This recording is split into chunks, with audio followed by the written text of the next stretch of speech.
What is up, guys? Chase Oliver here, bringing you my NFL Week 2 predictions for the 2014 season. In the description box down below, there will be, the timestamps for all the games. So if you want to just jump around and you don't want to hear me talk about my whole predictions, you just want to hear your team or your conference be talked about, description box down below with all the timestamps. Also in the description box is the NFL ESPN Pick'em Challenge. So join up if you haven't already. And for those who are saying, hey, Chase, I missed week 1. How do I make up the time and stuff like that? If you enter this league with an entry that you're already in a Pick'em league with, you should have your week 1 updated. If not, sorry, tough cookies. It's just not going to work out. But hey, at least just join just for the fun of picking games against me. My record will be down in the description box as well. Enough with the description box. Enough with talking about all that other stuff. Let's get started with this week 2 predictions for the NFL. We kick off this week with the Baltimore Ravens defending their home turf against the visiting Pittsburgh Steelers. AFC North divisional rivalry game. A huge rivalry for the past decade in the NFL, especially with the defensive battles that we've known these teams been going through. But I don't think there's going to be any defensive battle this game. Both teams' defenses look kind of just to me, even though Pittsburgh almost lost to the Browns last week and the Browns almost came back and upsetted them, for me personally, I'm just saying this. If Pittsburgh could execute how they did in the first half for all 4 quarters of the game, this team is very scary and a sleeper to watch if they make the playoffs for sure. I just think that Pittsburgh Steelers right now, they're a much better team than the Ravens. I mean, the Ravens have all that crap going on with the Ray Rice situation hanging over their heads. Not only that, I don't think their players and teammates will be more focused into the game. I think it's going to be where, the media gets to them. The media is talking about Ray Rice and the situation there underneath. And then you have it where, the players are always going to be asked during these production meetings that they do about Ray Rice and the situation. So I feel like the players, I don't think they will show up and play hard football on the Ravens side of the ball. And plus, their running game was very lacking. I'm sorry, Justin Forsett is not a starting running back in the NFL, and you cannot be having Joe Flacco throw 62 times in the game. That is ridiculous to me. So give me the Pittsburghs to beat the Ravens on their home turf.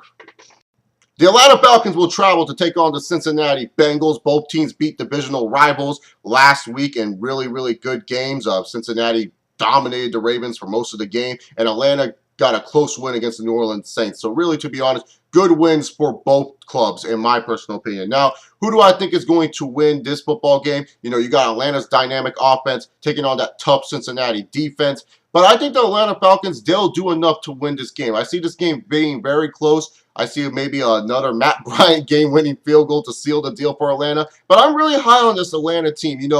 This Atlanta team, I feel, is much more better than the team that went 13-3. I know Falcons fans would disagree with me on that. But when you look at the offensive side of the ball, this offense can score a bunch of points and can keep you in games. And even though the defense, it's missing some key players, I still feel that Atlanta's defense is good enough to hold off some teams. So, in all honesty here, I give Atlanta Falcons the advantage over the Cincinnati Bengals. Even though the Bengals had a big win over the Ravens last week, I still don't trust them all that much. I don't really see them being that good of a team. I still think Pittsburgh is a much better team in the AFC North. So, give me the Atlanta Falcons for the win here. The Miami Dolphins travel to take on the Buffalo Bills. Now, you would probably think, this is a battle between 2 0-1 teams. Nope. Both teams are 1-0, and they had big upset wins over the Patriots and the Bears. The Patriots and the Bears, these are 2 top teams in the NFL. The Patriots always going to be Super Bowl contenders to come out of the AFC. The Bears, so many people thought they would be a much improved team pushing their way in the NFC side of things of the playoffs. But the Bills and the freaking Dolphins beat both of these teams. These are the battle between 2 1-0 teams, and one of them is going to be 2-0 at the end of the day. Oh, man. Miami, to me, impressed the hell out of me. There's still some issues between Ryan Tannehill and Mike Wallace. Mike Wallace dropped so many damn balls. This dude is so inconsistent. But no Sean Marino, what a game he had for the Miami Dolphins. And the Dolphins' defense looked a lot better than what I thought it was going to be. The Buffalo Bills, for me, when they were facing the Bears, it was amazing to see how E.J. Manuel actually looked really accurate. Robert Woods impressed me in that game. Fred fucking Jackson dipped into the well and thought it was 2011 again. Boy, he looked good in that game. C.J. Spiller showed that he could actually still walk in the NFL. To me personally, even though Miami impressed me more with their win over the Patriots, I still feel like Buffalo is an overall better football team than the Miami Dolphins. I really do. I think the Bills are just a much better team than the Dolphins. heads and tails. That's for me. This is definitely a coin flip game. It's going to be a hard game to decide. But I think the Buffalo Bills will pull off the upset against the Miami Dolphins and defend their home turf. The Saints, after losing to the Atlanta Falcons, will travel down to Cleveland to take on those pesky Cleveland Browns. Hoyer the Destroyer almost did it. He almost led the Browns to a comeback win over the Steelers last week. In all honesty here, as much as I would like to say, oh, well, the Saints are playing outside and they're facing Cleveland at home and the Cleveland weather, look, it's fall time still, people. It's not going to be that fucking cold in Cleveland, okay? And we've seen Drew Brees playing the cold against Philadelphia and he led his team to fucking win. Enough with this whole cold weather bullshit with the Saints. I'm sick and tired of weather and stuff when it comes to the Saints. No one talks about it with the Vikings. No one talks about it with the Falcons. It's always with the Saints. It's always like, oh, they can't play in the cold fucking weather. Shut up. The Saints are going to defeat the Browns. They're going to destroy the Browns in my prediction. How about them Titans upsetting those Kansas City Chiefs? Kansas City's supposed to be a playoff team. No, they lost so many people. If you think Kansas City is good this year, what the hell? You have to be a high Chiefs fan to think Kansas City is good this year. But the Tennessee Titans upsetted the Chiefs. I guess you could call it an upset. I saw that coming a mile away. As they take on the Dallas Cowboys. Dallas Cowboys will be traveling down to Tennessee to take on the Titans. Really, to be honest here, Dallas just sucked a dick against the 49ers. Tony Romo, 3 first-half interceptions. That is a bit ridiculous here. I see this game being a little bit of a shootout between both Tennessee and Dallas. Tennessee's offense really impressed me. Like, I knew their offense would be a lot better with Ken Wisenhunt coming there and Jake Locker getting a full preseason underneath him, but I didn't think they would be that good on the offensive side of the ball, and I didn't think the Titans' defense would be that good. But I see this being a shootout game between Tennessee and Dallas, and I have the Titans barely edging out this game and defending their home turf. The Patriots are on a revenge tour after losing to the Miami Dolphins. They will be taking on those Minnesota Vikings. And let me say this, Minnesota impressed the hell out of me against the Rams game. I didn't think their offense would look that fucking good. Cordell Patterson, he's looking like a beast. He's looking like a beast. And really, to be honest here, this should be an interesting game for sure. Really though, it's New England. It's Tom Brady. It's Lord Belichick. Lord Belichick does not like to go 0-2. Lord Belichick doesn't like to hear back-to-back losses. It's rare when Lord Belichick goes back-to-back and losing. And it's not because I think Minnesota's a bad team. Minnesota actually impressed me, and I actually think they could be a sleeper in the NFC after what I saw they did to the Rams, or maybe just the Rams are a terrible fucking team and Minnesota got lucky facing them. But I see Brady and Gronk connection being hot as Lord Belichick and the Patriots stop the Minnesota Vikings. The Arizona Cardinals traveling to take on the New York Giants. This should be an interesting game for sure. The Cardinals got away with a close win over the San Diego Superchargers. And the Giants, they got rumped on Monday Night Football by the Detroit Lions. The Giants were looking good in the second half. I will say that. But I just feel Arizona's a much better team. And also, from what I could see, the Giants can't run the football worth a damn. Like, Rashad Jennings, I don't see why all these NFL executives are like, this guy has raw fucking talent. Enough with this raw talent shit. This dude didn't do shit when he had his opportunity in Jacksonville. He didn't do shit when he had his opportunity in Oakland. And now he's not doing shit now with the Giants. Oh, he got a receiving touchdown. Yeah, well, I could get a receiving touchdown too if I'm running the flat and the whole defense on the other side of the field and I catch the ball and I just run fucking straight for 10 yards. Just saying, man. Like, Rashad Jennings, yeah, he's an NFL player. He's good and all, but he's not a great running back. And Arizona, they really impressed me coming back against the Chargers. They could have given up at any moment. Carson Palmer looked really fucking good in the game. The only thing that really concerns me with Arizona is, how come you're not throwing it to Reliable Larry? Come on. Reliable Larry needs his touches. You got to throw it to him more. But really, to be honest here, I think Arizona's a much better team than the Giants, and I have them going 2-0 as the Giants fall to 0-2.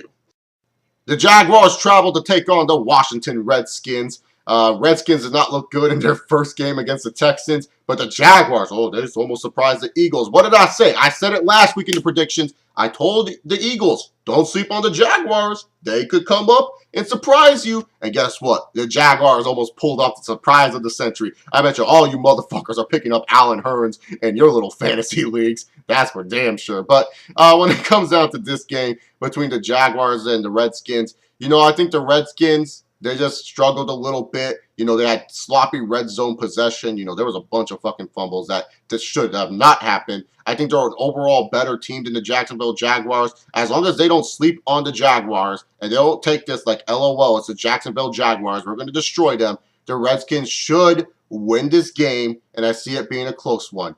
Chad Henne circa is still in completion. Like I said, I only care about the Jaguars until the Blake Bortles era starts. Sorry. Blake Bortles is a much better quarterback than Chad Henne. And maybe you guys would have beat the Eagles if Blake Bortles was the quarterback. Just saying. But give me the Redskins over the Jaguars. St. Louis traveling to take on the Tampa Bay Buccaneers, and boy, did these teams look like trash last week. St. Louis gets romped on this Minnesota Vikings offense that I thought wouldn't be able to do shit against their defense. They get romped on, and in the fucking Tampa Bay Buccaneers lose to Derek Anderson-led Panthers. Not Super Cam Newton. They lost to the fucking Derek Anderson-led Panthers. Oh, God. That's just bad. That's just bad. And, you know, the Rams, they actually have a chance. It seems Tampa Bay likes to struggle against backup quarterbacks. I mean, sure, the Rams are on their third-string quarterback. I don't even know who the fuck it is. Sean Hill got injured during the second half of the game last week. But, you know, St. Louis has a chance. But I'm hoping that Lovie Smith will fix his mistakes. And I'm hoping that the Tampa Bay Buccaneers could actually win this game, because I don't want to sound like an idiot for thinking that Tampa Bay would be a sleeper team this year. So, Tampa Bay to redeem themselves for me. Redeem yourselves, Tampa Bay. Don't make me feel stupid choosing you guys again. The Seattle Seahawks travel to beautiful San Diego to take on the San Diego Superchargers. Chargers lost in a sad way against the Arizona Cardinals. Choked away another lead on Monday Night Football. Come on, man. As they take on the Seattle Seahawks, who came off of defeating the Green Bay Packers. I see this game going two different ways. Being a Chargers fan, let me just say, I know that this team is inconsistent as fuck. And when it comes down to the San Diego Chargers, so for some reason, week 2 and week 3, those are the weeks where they normally beat teams they aren't supposed to beat. Those are normally the weeks where they just beat these teams, and you're like, how the fuck did the Chargers win that game? I know that, being a Chargers fan for a long, long time. So really, to be honest here, I wouldn't be surprised with the Chargers upset. You know, I was kind of debating back and forth. Should I say a Chargers upset? But then again, I wear a Chargers jersey during every NFL video, and I don't want people to think I'm biased, because I'm not biased towards my team, how I chose the Cardinals to beat them last week. And also, I think Seattle, they just really, really impressed me in their game with Green Bay. It just doesn't seem like they've lost a step. Percy Harvin, if he can do that the whole season of what they were utilizing Percy Harvin with, oh my God, this Seattle team just adds another different dimension. They have 2 running backs in Marshawn Lynch and Percy Harvin. So really, to be honest here, I think the Seahawks will defeat the San Diego Chargers. But don't be afraid to choose the Chargers for an upset pick, because, hey, knowing the Chargers, they might as well do it. The Jets travel to the Green Bay Packers, and they're going to be facing the Packers team coming off a rough loss against a good Seattle Seahawks team. The Jets managed to hold off the Oakland Raiders. Really, to be honest here, don't be surprised, Packer fans, if the Jets are close in this game. Don't be freaking out, pounding your tables, be like, how are we close with the Jets? Because the Jets defense is still a good defense. Rex Ryan's a great defensive mind. He knows how to stop quarterbacks and stop running backs from getting big yards. So don't get upset, Packers fans, if you guys see the Jets close with you in this game. I have the Packers winning this game, defending their home turf and getting on the win column. But in all honesty here, don't be surprised if the Jets are close with the Packers in this game. I still think the Jets, you know, are very underrated, and some people are just sleeping on them just because of the media circus that they have going on there. But I have the Green Bay Packers beating the New York Jets. The Chiefs travel to Denver to take on the Denver Broncos. Peyton Manning went into Papa John's mode for one half against the Colts, and afterwards reverted back to just boring old Peyton Manning that doesn't like to Papa John's the place up. Really, to be honest, the Chiefs are a bad team. Broncos looked really dominant against the freaking Colts. In my personal opinion, yeah, the second half, the Colts almost came back and won, but that was just terrible play calling by the Denver Broncos, in my personal opinion, and just some miscommunications that happened. The Chiefs are traveling to Denver. You really think I'm going to choose the Chiefs here? I've talked about how bad this team is. Papa John's, Papa John's. Peyton Manning to go Papa John's mode, throw 4 touchdowns, and have a good game. Sorry, Chiefs. You ain't beating Broncos. The Oakland Raiders will be hosting the Houston Texans. And let me just say this. Even though the Houston Texans won last week, and their defense looked really good, and Jadeveon Clowney may miss 4 to 6 weeks, and I don't even really think that's big of a factor, and the Texans defense is going to miss them all that much. Even though the Texans did win last week, I'm choosing the Raiders to upset the Texans. I really like what Derek Carr did in defeat. I thought the Raiders looked better in defeat than the Texans did in their win. That's just my personal opinion. I just thought it was terrible play calling by the coaching staff by saying, oh, let's get Run DMC and Maurice Jones-Drew the ball. No! Let Derek Carr run this offense more, Dennis Allen. Let him. Because if you let Derek Carr run this offense, I think you could see some good things. I felt Derek Carr looked really good in his start, and when he was given the opportunity to chuck that ball, he did a wonderful job. So really, to be honest here, I have the Raiders upsetting the Houston Texans, and also I think they want to win big at home, the Oakland Raiders. So the Raiders for the upset. The Bears travel to the newly formed Levi's Stadium in Santa Clara, California to take on the San Francisco 49ers. Okay, let me just say this. The Bears made E.J. Manuel look good. Obviously, the Bears' defense struggled against mobile quarterbacks. The San Francisco 49ers looked pretty solid against the Dallas Cowboys. They didn't look really that good. They looked pretty solid. You know, even freaking Patrick Willis said it himself. He was kind of disappointed that their team almost let them come back. I said it. I think the Bears were going to get overhyped this season. I really, really did. And no one would listen to me. Everyone's like, no, you got to believe in Jay Cutler with Brandon Marshall and Alshon Jeffrey and Matt Forte. And yeah, offensively, the Bears are fine. I'm talking about the Bears defense. Like, Chris Conte is still on the team? The same Chris Conte that let Randall Cobb streak past him to score a game-winning touchdown. He's still on the team? Oh my God. And when I watched that Fred Jackson run, Fred fucking Jackson pushed Chris Conte 15 yards down the field like a bitch. You suck, Chris Conte. You should never play fucking football. To be honest, San Francisco to rout the Bears on Sunday Night Football. What a Sunday Night Football game. Where's the flex schedule when we need it? The Eagles travel to take on the Indianapolis Colts. And really, to be honest here, I see this game being pretty exciting as long as the Eagles know how to take care of the football. I see a bunch of numbers being put onto the board. I see Andrew Luck getting a lot of Monday Night Football graphics. Like, look at Andrew Luck. Every minute you watch this damn game because they love overhyping the Andrew Luck. You know, it's ESPN. He's their next golden child. Deal with it. You know, I like Andrew Luck, but seriously, I'm sick and tired of all the dick sucking he's been getting from the media as of late. I'm just going to be straight out honest here. You know, it's just like, you know, he's a wonderful talent. He's a good NFL quarterback. Don't get me wrong. But, like, seriously, calm down, media. This is how we start to hate players, is when you start to over-spotlight them and you make them a bigger deal than they are.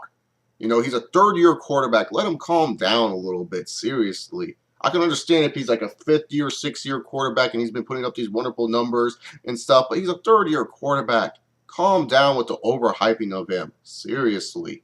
But really, to be honest, when it comes down to it, between this game, it should be a good game between both teams. I think Indianapolis will win at home against the Eagles. You know, the Eagles didn't impress me in the first half. And if they come out slow against the Colts, they're not going to beat the Colts. And that's just my opinion on it. So give me the Colts for the win. But anyways, guys, that wraps up the predictions for this week. If you guys like this video, give it a big old thumbs out. Make sure you guys follow me on Twitter at ChaseAuburn68. Check out my website, chillingwithchase.com. Subscribe down below if you haven't already. Comment down below what you thought about my predictions for the games. And not only that, don't forget to join the Pick'em League.